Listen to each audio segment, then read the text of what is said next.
There she was, my newly adopted daughter Amara, clear as day, standing in my backyard next to my son Darnell.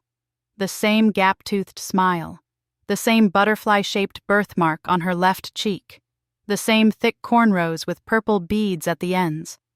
But that was impossible. This picture was taken in 1989.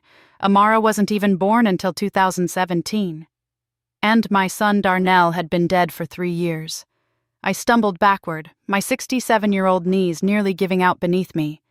The photo album slipped from my lap, scattering pictures across my bedroom floor. My heart hammered in my chest like it was trying to break free from my rib cage. I grabbed my reading glasses from the nightstand, hands trembling, and held the photograph up to the lamp. No, this couldn't be real. But there it was, dated in Darnell's own handwriting on the back.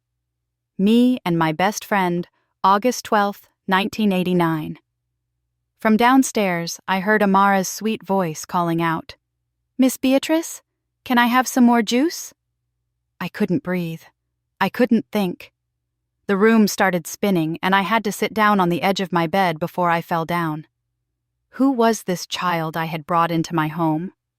Before we continue, please drop a comment if you've ever experienced something like this. We'd love to hear your story, and subscribe to the channel to help us grow. Let me take you back to where this all started, because nothing about my life made sense anymore. 3 years ago, I buried my only child. Darnell was 35 years old when the cancer took him. Pancreatic cancer, stage 4 by the time they found it. 6 months from diagnosis to funeral. 6 months of watching my baby boy waste away to nothing, his beautiful brown skin turning gray, his strong hands becoming too weak to hold a fork. I'm a retired schoolteacher. Taught 2nd grade for 42 years at Woodlawn Elementary on the south side of Chicago. I'd taught hundreds of children, loved every single one of them, but Darnell was my heart. His father walked out when Darnell was 2, left me a single mother with a mortgage and a dream that my son would do better than we did. And he did.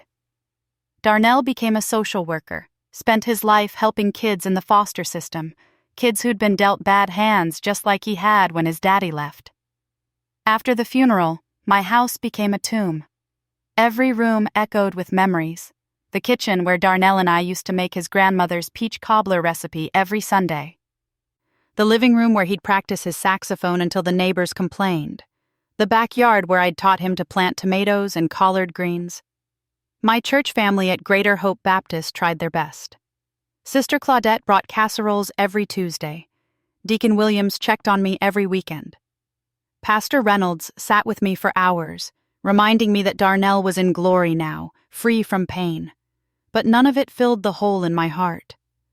I stopped going to Sunday service, stopped answering my phone, stopped doing much of anything except sitting in Darnell's old room, surrounded by his things, talking to him like he could hear me. It was my friend Viola who finally shook me out of it.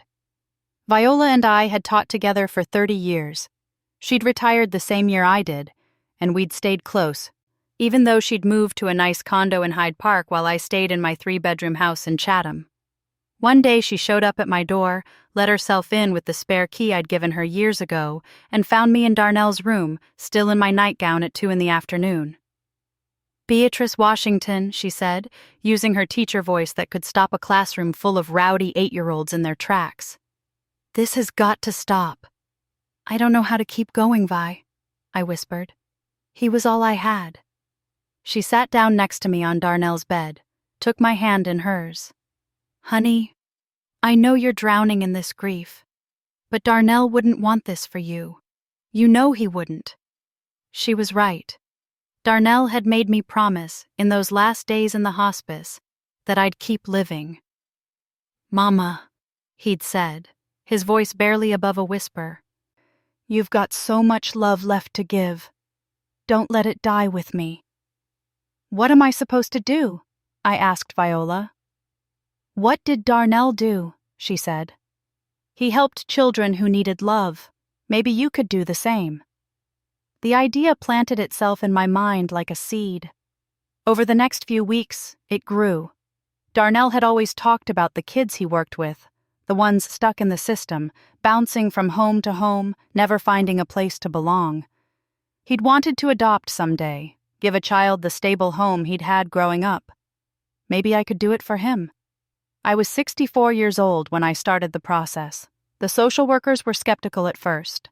Most people my age were thinking about retirement homes, not starting over with a child. But I was healthy, financially stable with my pension, and I had my whole church community ready to support me. I went through all the training, the home visits, the background checks. It took nearly 2 years. And then they told me about Amara. 7 years old. She'd been in 4 different foster homes since she was 3. Her mother had died from an overdose, no father in the picture, no other family willing to take her. The social worker, a young woman named Keisha Bryant, showed me Amara's picture. The moment I saw that face, something in my chest cracked open. She had these big brown eyes that looked too old for such a young face, like she'd already seen too much of the hard side of life. Her hair was pulled back in 2 simple ponytails. She wasn't smiling in the photo. "She's had a rough time," Keisha said. "Very quiet. Doesn't trust easily. The last foster home said she had nightmares every night. Screaming about someone named Danny." My breath caught. Danny? They couldn't figure out who she was talking about. She won't say. But she's a sweet girl, Mrs. Washington. She just needs someone patient. Someone who won't give up on her. I met Amara 2 weeks later at the DCFS office downtown. She was so small, sitting in a chair that was too big for her, legs swinging because her feet couldn't touch the floor. She wore a pink shirt with a unicorn on it and jeans that were a little too short. I sat down next to her. "Hi, sweetheart. My name is Miss Beatrice." She looked at me with those ancient eyes. Didn't say a word. "I hear you've been having a hard time," I said softly. "I've been having a hard time too. I lost my son a couple years ago, and my house has been awful quiet ever since." Something flickered across her face. She tilted her head, studying me. "Would you like to come visit my house sometime?" I asked.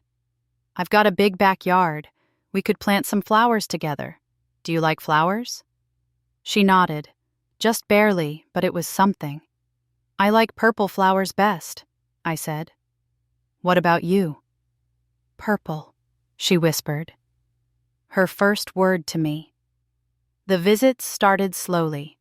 Once a week, Keisha would bring Amara to my house for a few hours. At first, Amara just followed me around silently, watching everything I did. But gradually, she started opening up. She helped me bake cookies. We planted purple petunias in the backyard. She loved my old piano and would press the keys gently, listening to each note like it was magic.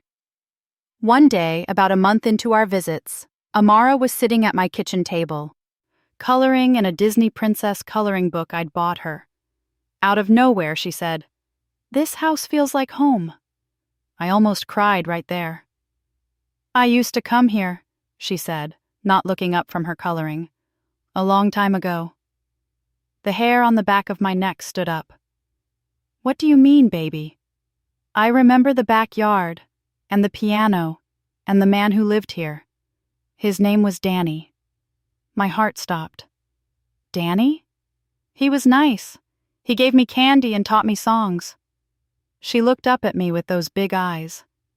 "Is he here?" I couldn't speak. Darnell's nickname, the one his friends had called him growing up, was Danny. He's not here anymore, sweetheart," I managed to say.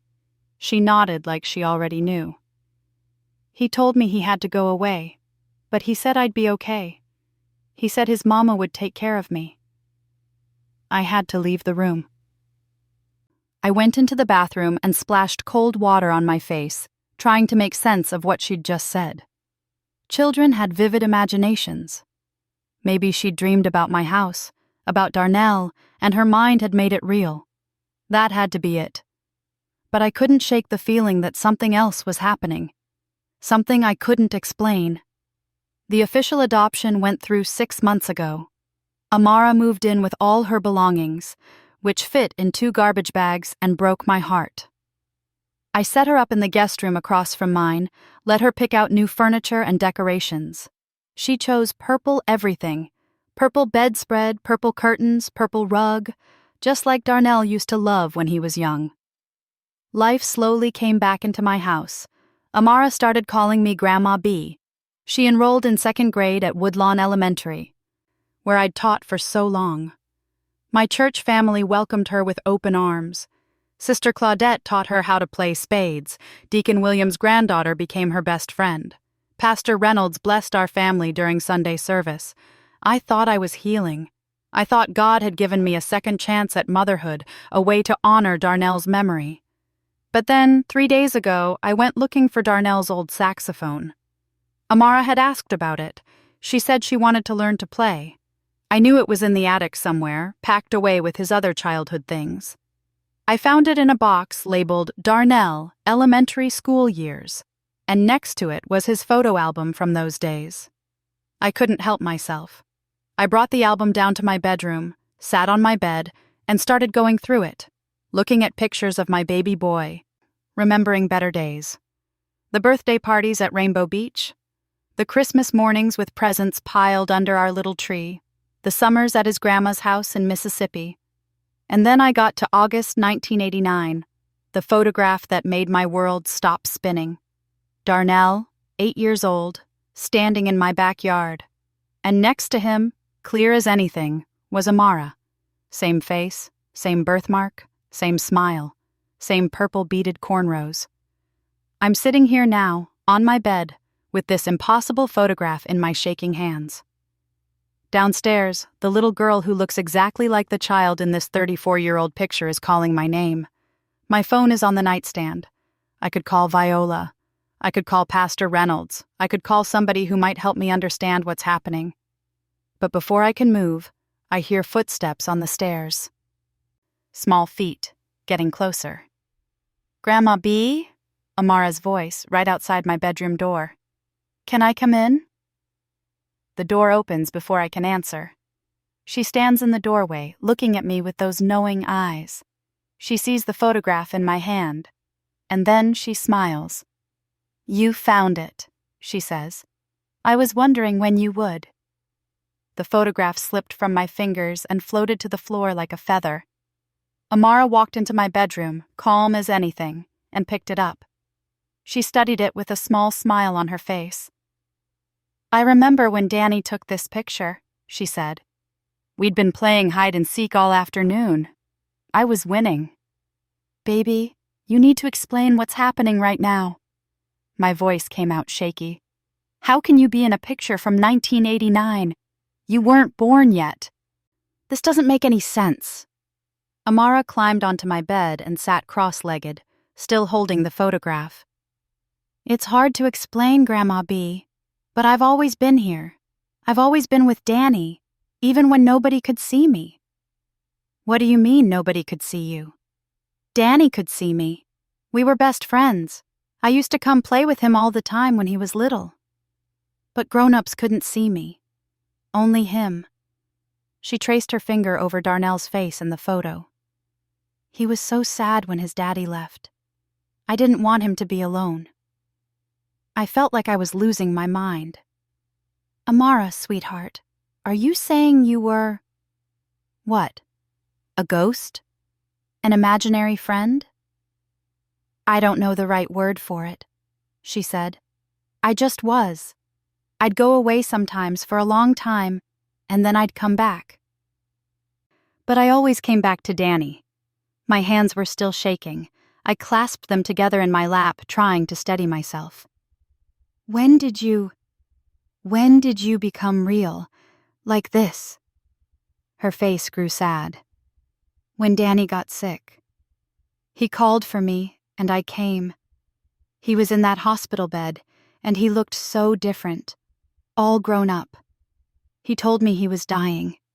A tear rolled down her cheek. He said he didn't want to leave you alone. He asked me to stay, to be real this time, to take care of you like you took care of him. The room tilted. I grabbed the edge of my mattress to keep from falling over. He used his last wish for you, Grandma B, Amara whispered. He loved you so much, And then he was gone, and I was different. I was in a body that felt heavy and real. I was in a house I didn't know, with a lady who smelled like cigarettes and yelled all the time. I didn't understand what happened. I was scared. "Oh, baby," I breathed. But I remembered Danny's promise. I remembered you. So I waited. I knew someday I'd find my way back to this house. Back to you. I pulled her into my arms, holding her tight while she cried. My mind was spinning, trying to make sense of the impossible. But holding her, feeling her warm and real and alive against me, I knew one thing for certain. I loved this child. However she came to be here, whatever supernatural force had brought her to me, she was mine now. We stayed like that for a long time, just holding each other. Finally, I pulled back and wiped her tears with my thumb. "You've been carrying this all by yourself?" I asked. She nodded. "No more secrets between us, okay? We're family now, for real." She smiled through her tears. "For real." That night, I lay awake for hours, staring at the ceiling. The rational part of my brain said this was impossible. The faithful part, the part that had grown up in the church and believed in miracles, said that God worked in mysterious ways. Maybe Darnell's love had been so strong it had crossed over from death into life. Maybe this was grace I didn't deserve but was getting anyway. I finally fell asleep around 3 a.m. When I woke up, sunlight was streaming through my bedroom window, and I could smell bacon cooking downstairs. For a moment, I wondered if I'd dreamed the whole thing. But when I got to the kitchen, Amara was standing on a step stool at the stove, carefully turning bacon with a fork, just like I'd taught her. "Morning, Grandma B," she said cheerfully. "I made breakfast." "You're gonna burn yourself, baby. Let me help." I took over the bacon while she set the table. We ate together, scrambled eggs and bacon and toast with apple jelly, just like it was any other Sunday morning. Except nothing was normal anymore. Everything had changed. "We still going to church?" Amara asked. I hesitated. Could I sit in that sanctuary, knowing what I knew now? Could I look Pastor Reynolds in the eye and pretend everything was fine? "Yeah, baby. We're going." At Greater Hope Baptist, folks greeted us like always. Sister Claudette hugged Amara and complimented her purple dress. Deacon Williams shook my hand and asked how I was doing. Everything felt surreal, like I was watching my life from outside my body. During the service, Amara held my hand and sang along to the hymns. Her voice was sweet and clear, and she knew every word, even though she'd only been coming to church for 6 months. After the service, we were heading to the parking lot when I heard a voice I hadn't heard in over a year. "Aunt B?" I turned around, and there stood my nephew Raymond, Darnell's cousin. Raymond was about 40 now, tall and slim, with a neat beard and expensive-looking clothes. Behind him was a woman I didn't recognize, pretty, with long braids and a designer purse. "Raymond," I said, surprised. "I didn't know you were back in Chicago." "Just got in last night. Came to pay my respects at the old church." His eyes shifted to Amara. "Who's this?" "This is Amara, my daughter." Raymond's eyebrows shot up. "Your daughter?" "I adopted her. It's been about 6 months now." The woman behind Raymond whispered something in his ear. He nodded, his expression changing to something I couldn't quite read. "That's wonderful, Aunt B. Real wonderful." He didn't sound like he thought it was wonderful. "Listen, I'm in town for a few days. Mind if I stop by the house? Been meaning to talk to you about some family business." Something in his tone made me uneasy, but I nodded. "Sure, baby. You know where I live." We said our goodbyes, and I took Amara to the car. As I was buckling her in, she said quietly, "I don't like him." "Why not, sweetheart?" "He feels wrong, like he wants something." Children's instincts are usually right. I filed that away in my mind. Raymond showed up at my house that Tuesday evening, right as Amara and I were finishing dinner.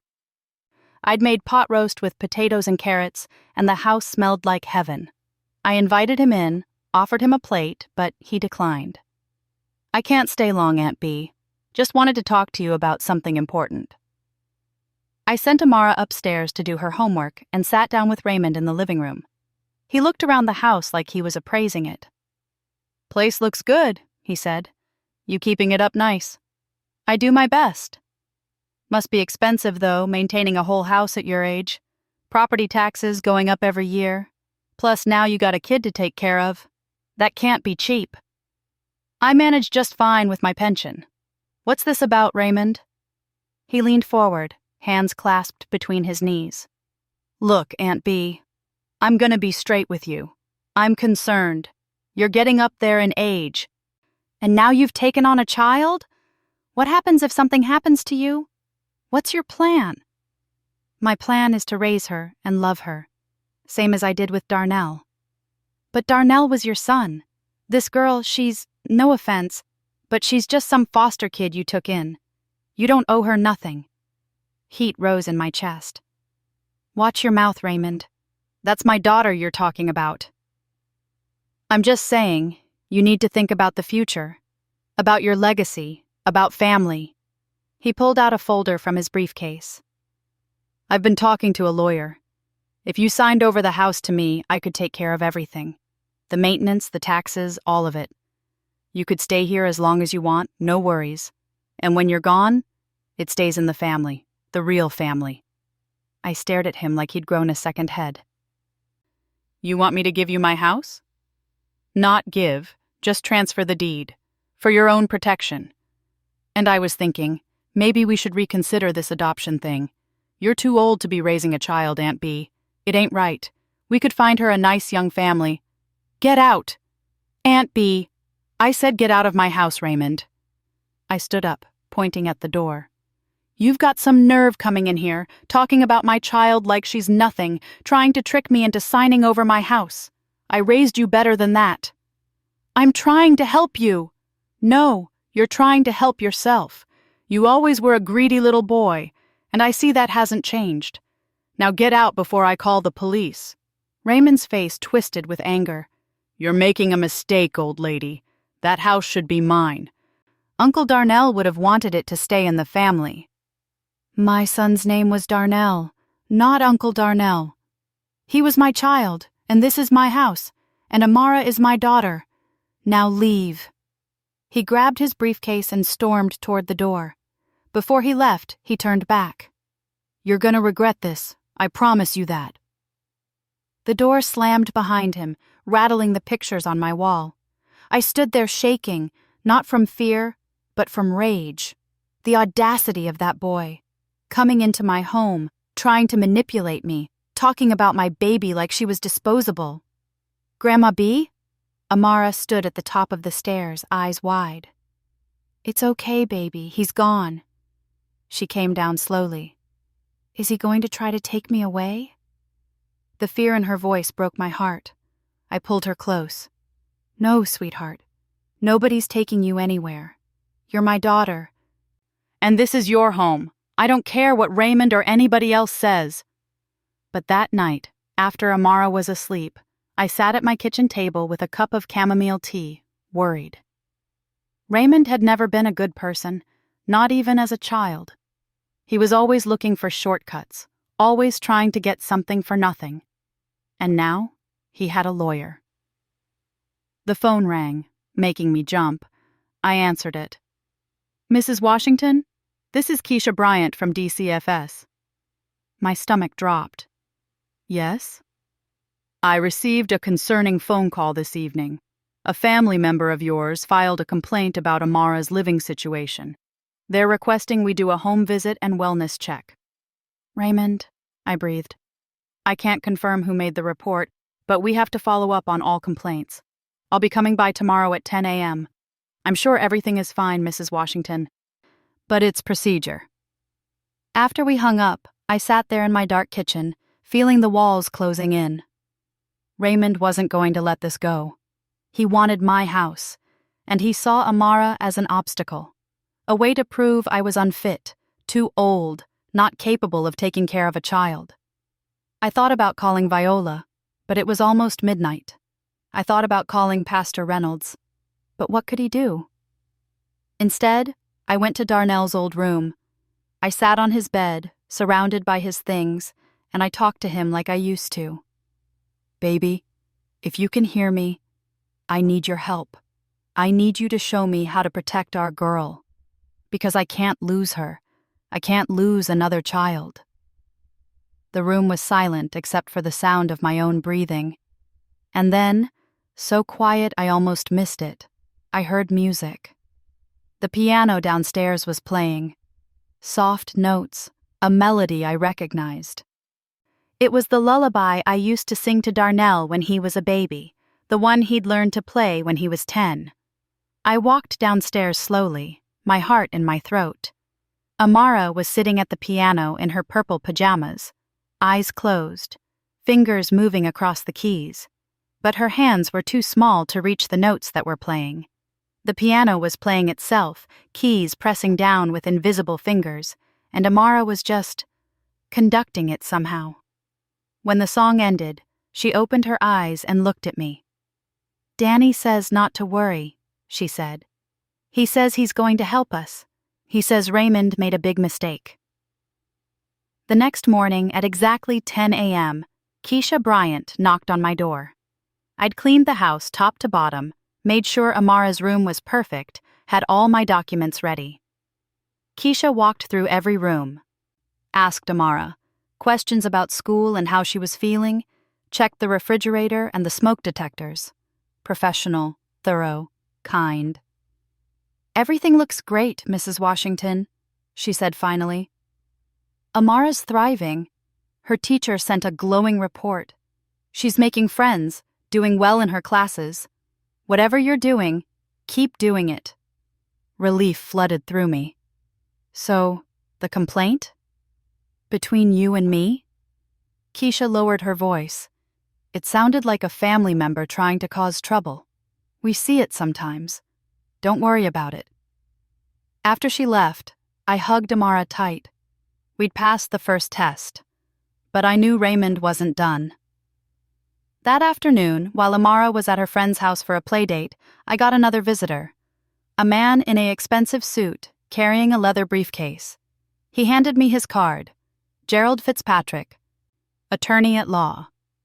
"Mrs. Washington, I represent your nephew Raymond Washington.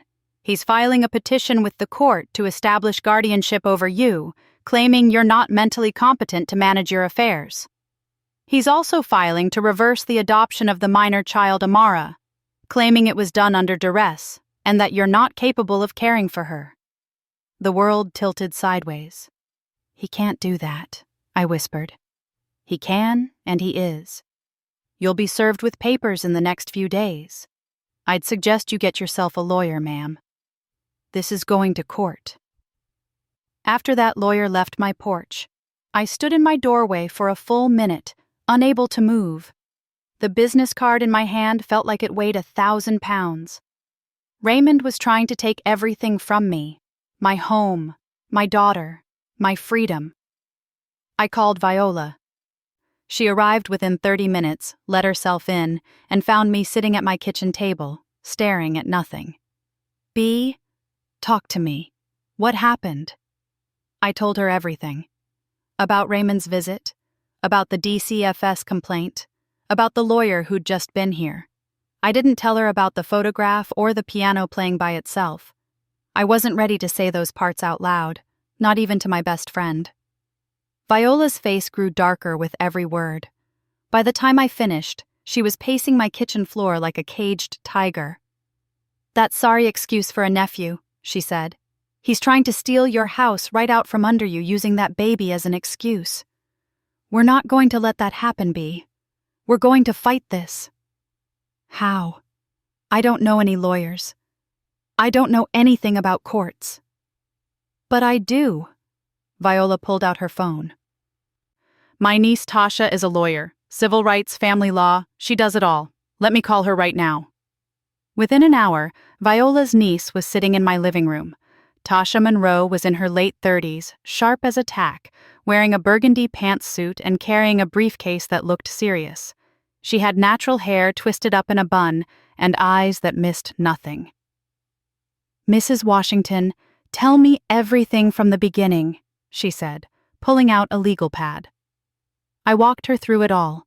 Raymond's sudden appearance after a year of no contact, his attempt to get me to sign over the house, the DCFS complaint, the threat of a competency hearing and reversing the adoption.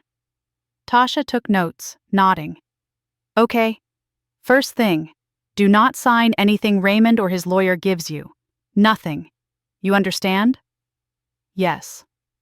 "Second, we need to establish that you're of sound mind and fully capable of making your own decisions. I'm going to need you to get a full medical evaluation from your doctor, physical and mental health. Can you do that?" "Yes."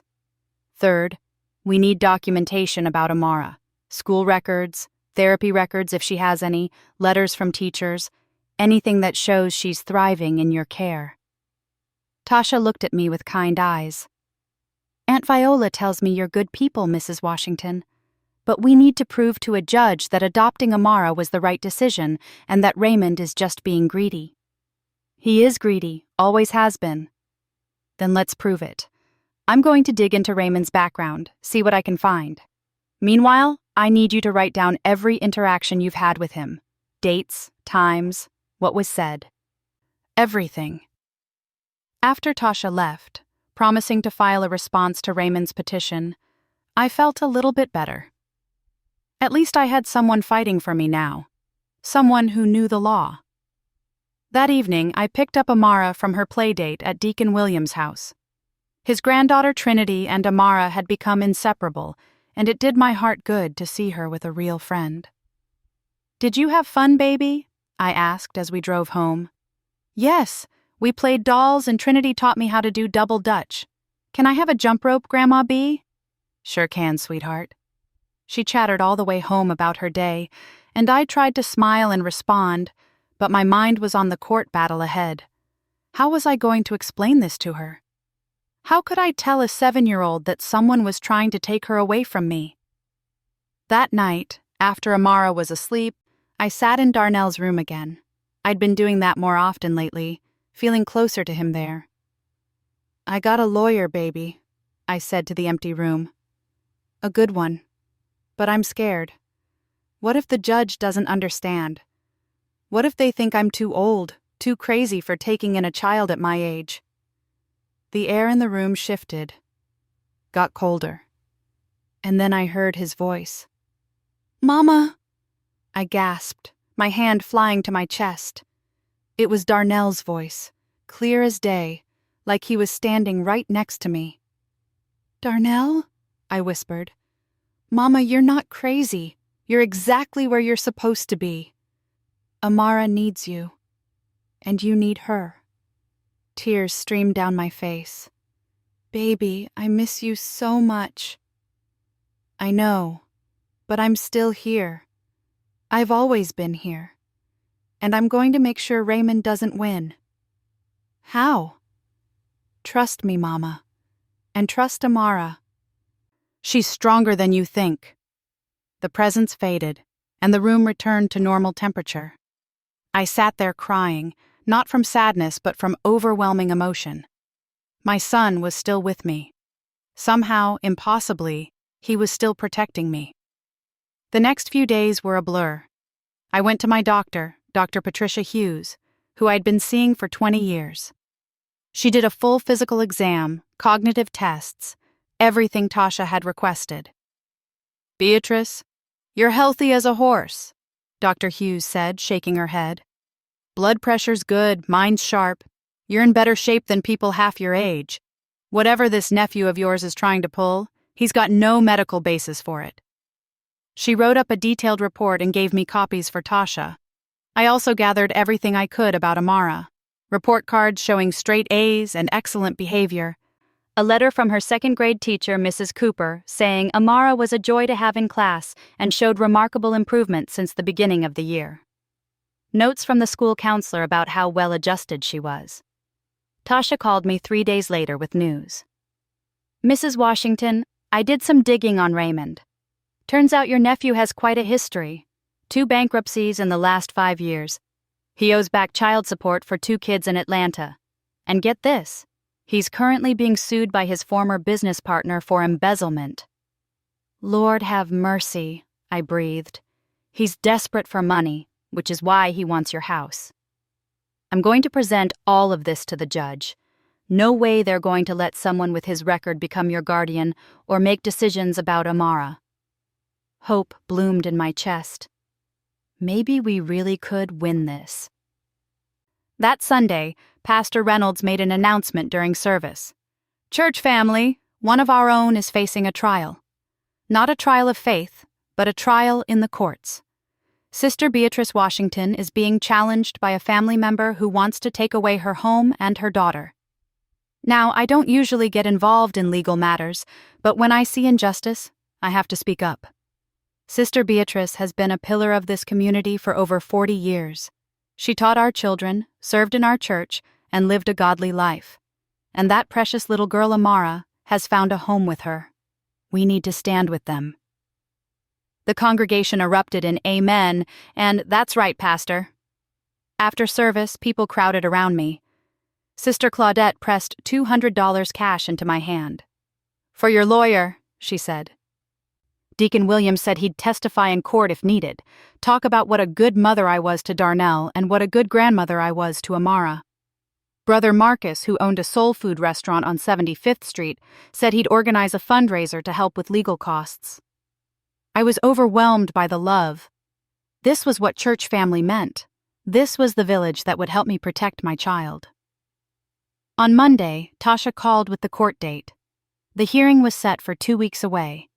Raymond was petitioning for an emergency guardianship, claiming I was mentally incompetent and that Amara was in danger.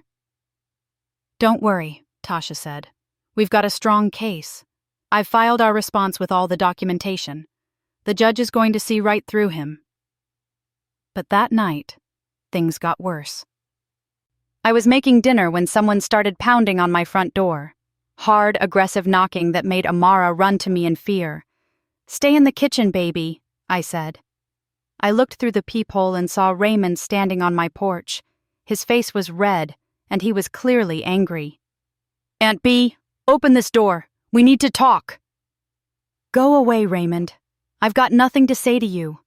You turned the whole church against me. You're making me look like the bad guy when I'm just trying to help. Help yourself, you mean? Now get off my property before I call the police. That house should be mine. Uncle Terrence was my uncle too. I have just as much right to it as you. I pulled out my phone and dialed 911. Yes, I need police at 847 South Carpenter Street. My nephew is harassing me and won't leave my property. Raymond must have heard me because the pounding stopped. I looked through the peephole and saw him stomping back to his car. But before he got in, he turned and yelled loud enough for the whole block to hear. You're going to lose everything, old woman. That kid, that house, everything. You should have taken my deal when you had the chance. He sped off just as the police car turned onto my street. I gave the officers a statement and showed them the business card from Raymond's lawyer. They said they'd file a report and that I could get a restraining order if needed. After they left, I found Amara hiding in her closet, trembling. Come here, baby girl. I held her tight. I'm sorry you had to hear that. Is he going to take me away? She whispered. No, I promise you. I'm going to do everything in my power to keep you safe. But that night, I barely slept. Raymond was escalating, getting desperate. Desperate people did dangerous things. Around 2 a.m, I heard it again, the piano playing softly downstairs. I got up and found Amara sitting at it, eyes closed, hands barely touching the keys. The melody was different this time. Not a lullaby, something else. Something that made the hair on my arms stand up. Amara? I said softly. She opened her eyes, but they looked different, older. Mama. It was Darnell's voice coming out of her mouth. Don't be afraid. I'm going to fix this. Darnell, baby. Raymond thinks he's going to win, but he doesn't know what he's dealing with. He doesn't understand that some bonds can't be broken, not by courts or lawyers or anything in this world. What are you going to do? Amara's or Darnell's smile was unsettling. Just trust me.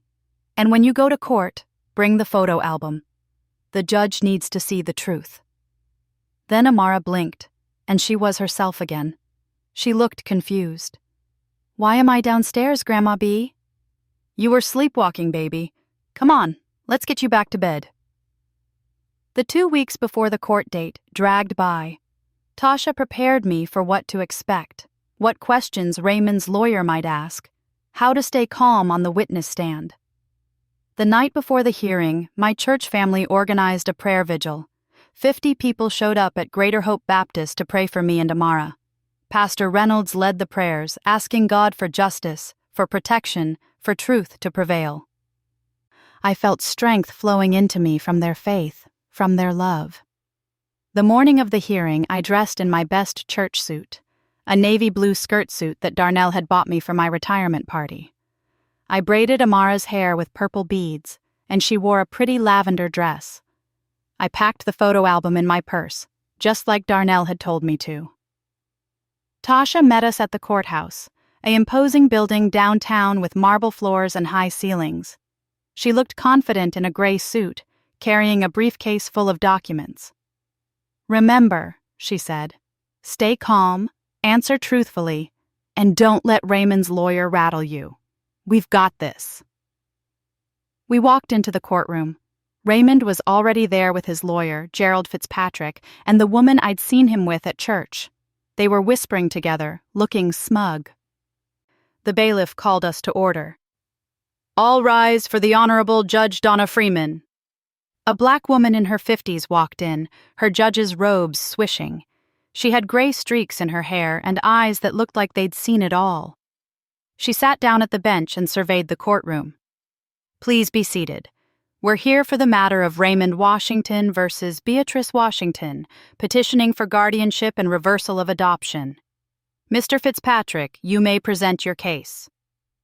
Raymond's lawyer stood up, buttoning his suit jacket. "Your Honor, my client is concerned about his elderly aunt's welfare. Mrs. Beatrice Washington is 67 years old and has made several questionable decisions in recent months, including adopting a troubled foster child despite her advanced age and limited resources. We believe she's not capable of making sound decisions and needs a guardian to protect her interests." Judge Freeman looked at me. "Mrs. Washington appears to be present and coherent. What evidence do you have of mental incompetence, Mr. Fitzpatrick?" "We have testimony from family members about her erratic behavior, Your Honor. And the adoption itself is evidence of poor judgment." "I'll be the judge of that," Judge Freeman said dryly. "Continue." For the next hour, I had to sit there and listen to Raymond's lawyer paint me as a confused old woman who didn't know what she was doing. They called Raymond to the stand, and he lied through his teeth about how concerned he was for my welfare, how he'd tried to help me but I'd refused. Then the woman with him testified. Her name was Shanice, apparently Raymond's fiancée. She claimed she'd visited my house and found it in disarray, said Amara looked neglected and scared. Every word was a lie, and it took everything in me not to jump up and shout. Finally, Tasha stood up.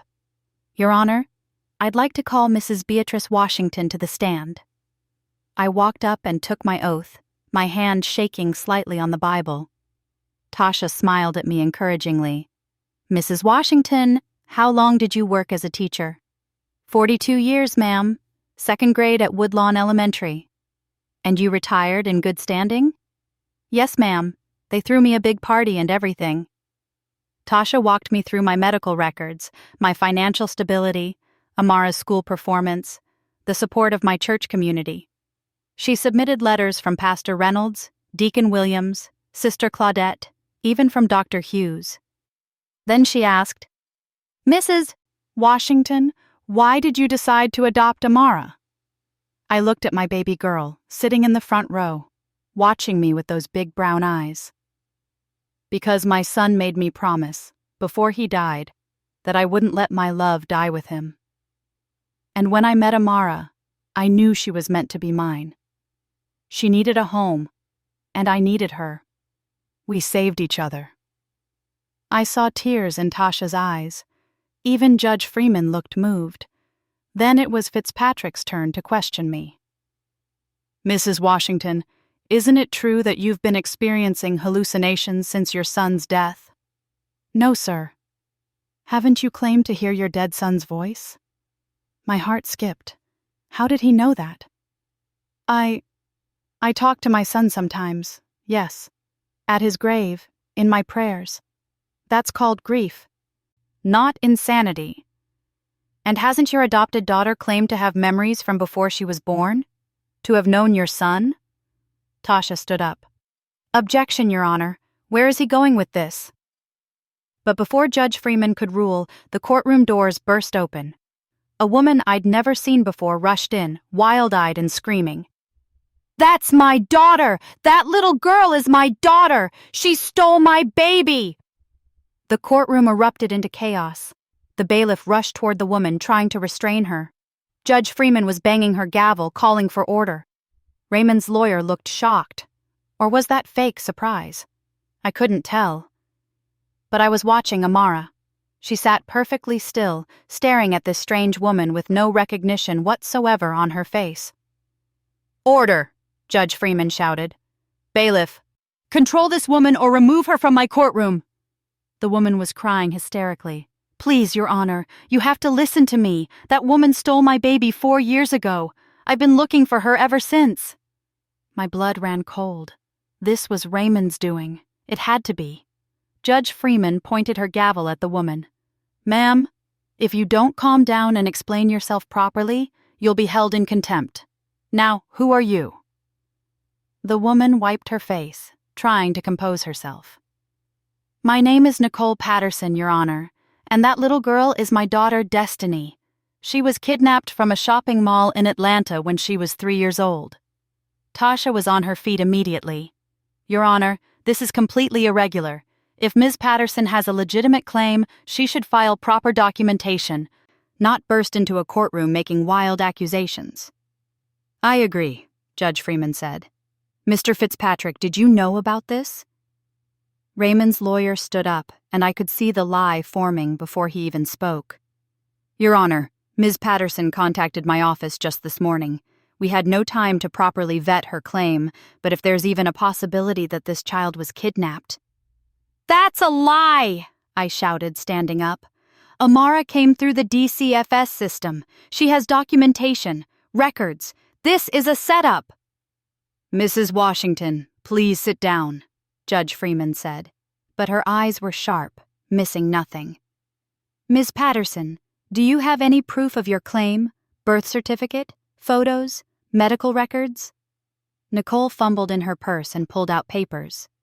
I have Destiny's birth certificate right here, and photos. See? She held up a picture of a little girl who looked vaguely like Amara if you squinted. Same birthmark on her cheek, same smile. Tasha strode forward and snatched the documents.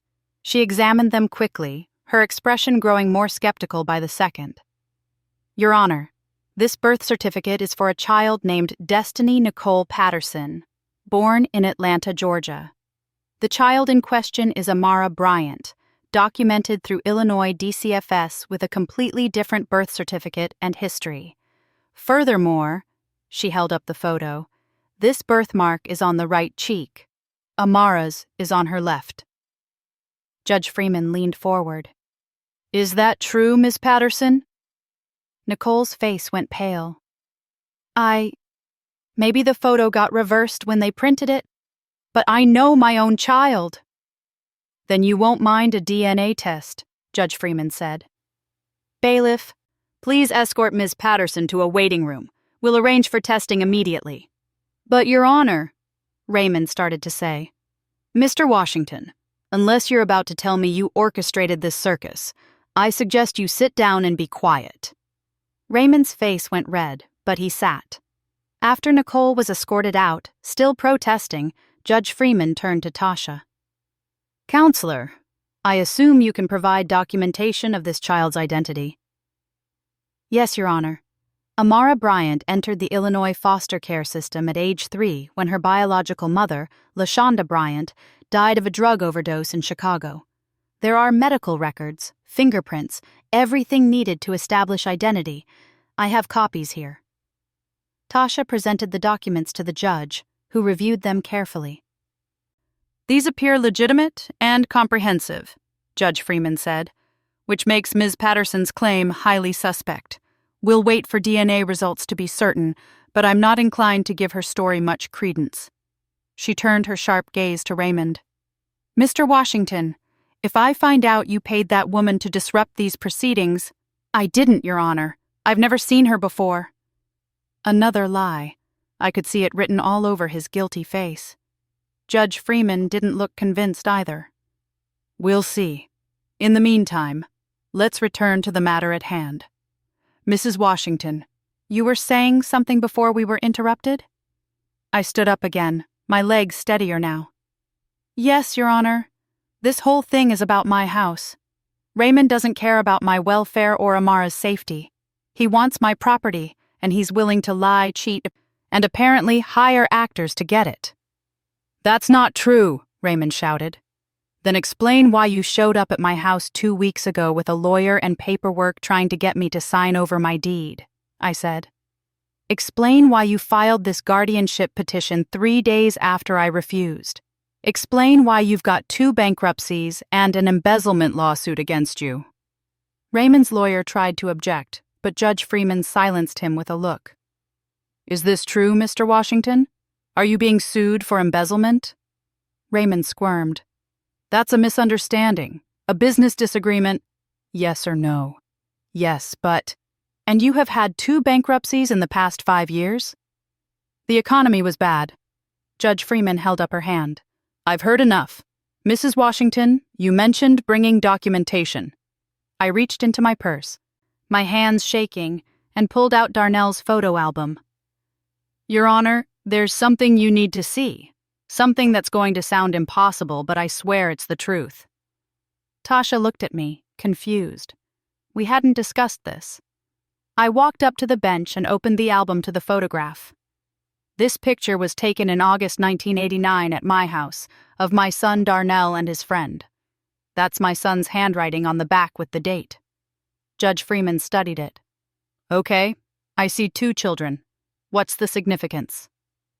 Look at the little girl, Your Honor. Really look at her. The judge squinted at the photo, then looked up at Amara sitting in the courtroom. Her eyes widened. That looks like— It's Amara, I said. Same face, same birthmark, same everything. I found this photograph 3 weeks ago, and I nearly lost my mind trying to understand it. That's impossible, Judge Freeman said. This photo is 34 years old. I know, Your Honor, but I believe in things that can't always be explained. I believe my son, before he died, sent me this child, sent me someone to love and protect, and someone who would love and protect me in return. I don't understand how or why, but I know it in my heart. The courtroom was silent. Everyone was staring at the photograph. Raymond's lawyer laughed nervously. Your Honor, this is clearly a different child who happens to look similar. Mrs. Washington's delusions are exactly why she needs a guardian. The lights in the courtroom flickered. Then they went out completely. In the darkness, I heard gasps and confused murmurs. Then, from somewhere near the back of the room, a voice. Darnell's voice, strong and clear. Raymond. The lights came back on. Raymond was standing, his face drained of all color, staring at the back of the courtroom. Did you hear that? He whispered. That was— Sit down, Mr. Washington, Judge Freeman said, though she looked unsettled too. No, you don't understand. That was my cousin Darnell's voice. But he's dead. He's been dead for 3 years. The woman Shanice grabbed his arm. Raymond, calm down. You're making this worse. I'm sorry, Raymond shouted to the air. I'm sorry, Darnell. I just needed the money. I didn't mean— Mr. Washington, Judge Freeman banged her gavel. "Get control of yourself!" But Raymond was unraveling. "The woman, the fake mother, I paid her $500 to come in and say that. It was my last chance. I owe people money, bad people, and they said if I don't pay up..." He started crying. "I'm sorry, Aunt Bee, I'm sorry, I just didn't know what else to do." The courtroom erupted. Fitzpatrick was trying to get Raymond to shut up, but it was too late. He'd confessed everything in open court. Judge Freeman banged her gavel repeatedly. "Order! We will have order!" When the room finally quieted, she turned to Raymond with disgust written across her face. "Mr. Washington, you have just admitted to fraud, witness tampering, and wasting this court's time. Bailiff, take him into custody." "Your Honor, please," Raymond begged as the bailiff approached. "You'll be charged with contempt at minimum, and I'll be forwarding this transcript to the state's attorney for criminal prosecution. As for your petition for guardianship and reversal of adoption, it is denied with prejudice." "Get him out of my sight!" Raymond was led away, still crying and apologizing.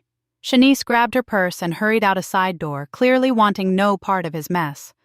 Fitzpatrick stood there looking shell-shocked. "Your Honor, I had no knowledge of my client's intentions." "That's between you and the Bar Association, counselor. You're dismissed." After they were gone, Judge Freeman looked at me and Amara. Her expression softened. "Mrs. Washington, I've been a judge for 15 years. I've seen a lot of things in this courtroom. Some of them I could explain, some I couldn't. I don't know what to make of that photograph or what happened with the lights. But what I do know is this. That little girl looks happy, healthy, loved, and you clearly love her with your whole heart." She shuffled some papers. "Your medical records show you're in excellent health, both physically and mentally. Your financial records show you're more than capable of providing for a child. The letters from your community speak to your character and the support system you have. And most importantly, Amara herself is thriving in your care." Judge Freeman stamped a document. "The petition for guardianship is denied. The adoption of Amara Bryant by Beatrice Washington stands. Furthermore, I'm granting Mrs. Washington a permanent restraining order against Raymond Washington. He is not to contact you or come within 500 feet of you or your home." Relief crashed over me like a wave. I grabbed onto the witness stand to keep from falling. "Thank you, Your Honor," I managed to say. "Thank you so much." "One more thing," Judge Freeman said. She gestured to Amara. "Young lady, would you come up here for a moment?"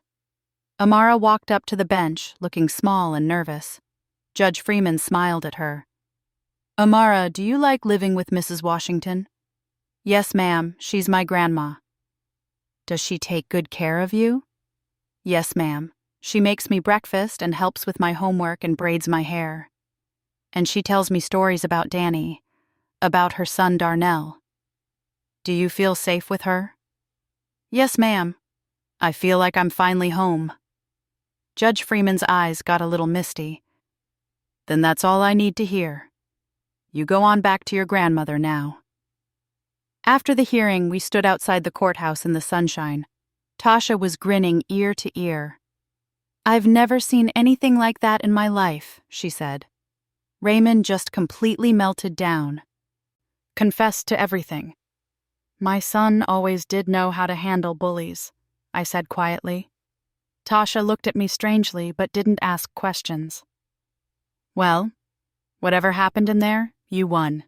Clean sweep. Your house is yours, Amara is yours, and Raymond is facing criminal charges." My church family had been waiting outside, not allowed in the courtroom. When we emerged, they surrounded us with hugs and tears and shouts of praise. Sister Claudette was crying. "Thank you, Jesus! Thank you!" Deacon Williams shook my hand. "Never doubted you for a second, Sister Beatrice." Pastor Reynolds prayed over us right there on the courthouse steps, thanking God for justice and protection. That evening, after all the excitement died down, Amara and I sat together on the porch swing in our backyard. The same backyard where that impossible photograph had been taken 34 years ago. "Grandma B?" Amara said quietly. Danny helped us today, didn't he?" "Yes, baby. I think he did. He told me he's always going to protect us. Both of us. He said that's what family does." I pulled her close, breathing in the smell of her hair, feeling her warm and solid and real against me. "That's right, sweetheart. That's exactly what family does. Am I really yours now? Forever? Forever and ever. Nobody can take you away from me. Not Raymond, not anybody." She smiled that gap-toothed smile. "Good, because I don't want to be anywhere else." We sat there swinging as the sun set, painting the sky in shades of purple, Amara's favorite color, and Darnell's too. Over the next few weeks, life settled into a new normal. Raymond was charged with multiple counts of fraud and witness tampering. The woman he'd hired, Nicole Patterson, was also arrested and eventually made a deal to testify against him. Word around the courthouse was Raymond was looking at serious jail time. I didn't feel sorry for him. He'd made his choices. Amara finished second grade with perfect attendance and honor roll. Her teacher said she was the most well-adjusted child in the class, always helping others, always kind. The photo album stayed on my nightstand. Sometimes I'd look at that impossible picture and just shake my head, marveling at the mystery of it all. Other times I'd see it as proof that love really could transcend death, time, and understanding. Viola came over one Saturday afternoon for tea. We sat in my kitchen while Amara played in the backyard. "You know," Viola said, "I'm not going to pretend I understand what happened with that photograph, or the lights going out in the courtroom, or Raymond hearing Darnell's voice. You think I'm crazy? No, I think you're blessed. I think God works in ways we can't always comprehend, and sometimes we just have to accept the miracle without understanding the mechanics." I smiled. "That's exactly what Pastor Reynolds said." "Well, he's a smart man." Viola sipped her tea. "That little girl is special, Bee. You can see it in her eyes. She's got an old soul." "She does. And she's lucky to have you. Just like you're lucky to have her." Through the kitchen window, I watched Amara chasing butterflies in the garden we'd planted together. Purple petunias in full bloom. She was laughing, her voice carrying on the breeze. "You know what Darnell told me once?" I said. "He said love is the only thing we take with us when we go. Everything else, money, houses, possessions, it all stays behind. But love, real love, that's eternal." Wise boy. He was, and somehow, he found a way to prove it. That night, after Amara went to bed, I sat at the piano. I hadn't played in years, not since Darnell was young, but my fingers remembered the keys. I played the lullaby I used to sing to him, the one he'd learned to play when he was 10. As I played, I felt a presence behind me, warm, comforting, familiar. "Thank you, baby," I whispered, "for bringing her to me, for protecting us, for showing Raymond what family really means." The presence stayed with me through the whole song, and when I finished, I felt a kiss on the top of my head, soft as a feather. Then it was gone. But I wasn't sad, because I knew Darnell would always be with us, in Amara's laugh, in the memories we shared, in the love that bound us together across impossible distances. 3 months after the court case, I got a letter from Raymond. He was in Cook County Jail, awaiting trial. The letter was full of apologies, regrets, explanations about his debts and his desperation. I read it once, then put it in a drawer. Maybe someday I'd forgive him. But that day wasn't today. Amara started 3rd grade in the fall. She joined the church children's choir and had a solo at the Christmas program. Her voice was beautiful, clear, and strong, singing "Go Tell It on the Mountain," while our congregation swayed and clapped. I sat in the front pew, tears streaming down my face, thinking about how close I'd come to losing her. How Raymond had almost destroyed everything, but love had won, truth had won, family had won, On the first anniversary of the adoption being finalized, I threw a party. My whole church family came. Tasha and Viola were there. Even Keisha from DCFS stopped by with a card congratulating us. We had cake and ice cream and barbecue from Brother Marcus's restaurant. Kids ran around the backyard screaming and laughing. Adults sat on lawn chairs, talking and enjoying the summer evening. At one point, I found Amara sitting alone under the big oak tree, looking thoughtful. "What's wrong, baby? You should be celebrating." "I am celebrating," she said. "I was just thinking about my other mama, the one who died." This was the first time she'd brought up LaShonda Bryant since moving in. "What about her?" "I think she loved me. Even though she was sick and couldn't take care of me, I think she tried her best." I sat down next to her. "I'm sure she did, sweetheart. And I think Danny's mama, your Darnell, I think he loved you so much that even dying couldn't stop him from making sure you were okay." "That's what I believe, too." She leaned against me. "I'm lucky. I got 2 mamas who loved me, and now I got a grandma who loves me too." "I do love you, more than you could ever know." "I know, Grandma B. I can feel it." We sat there together, watching the party, listening to the music and laughter. My community, my family, my life, full again after being so empty. That night, after everyone left and Amara was asleep, I went to Darnell's room one last time. "I'm going to turn this into a sewing room," I told him. "I hope that's okay. It's time to let go a little bit, not of you, never of you, but of the grief that's been holding me back." The room was quiet, but I felt approval in the silence. "I'm happy now, baby. Really happy. Amara and we're going to be just fine. You can rest now. You don't have to worry about your mama anymore." As I turned to leave, I could have sworn I heard it one more time. His voice, barely a whisper. "Love you, Mama. Love you too, baby. Always." I'm 68 years old now. Amara is 8.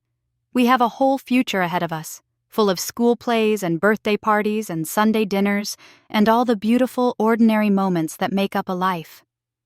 People ask me sometimes how I explain the photograph, how I make sense of what happened in that courtroom, how I reconcile the supernatural with the everyday. I tell them I don't explain it. I just accept it. Some things aren't meant to be understood, just experienced and appreciated. I adopted a 7-year-old girl and found her picture in my dead son's childhood album. That should have been the end of my story, a puzzle with no solution, a mystery that drove me mad. Instead, it was the beginning of understanding that love is stronger than death, that family is more than blood, that miracles happen every day if we're open to seeing them. Raymond got 5 years in prison for fraud and witness tampering. I heard through the family grapevine that he found religion in jail, started attending Bible study and talking about redemption. Maybe one day I'll forgive him. Maybe Amara and I will visit him, show him what he almost destroyed but couldn't.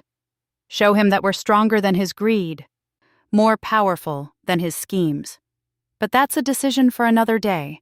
Today, I'm just going to sit on my porch swing with my daughter, in the house that's truly mine, surrounded by love that death itself couldn't diminish. Today, I'm going to count my blessings. And trust me, I've got plenty to count. Thanks for listening.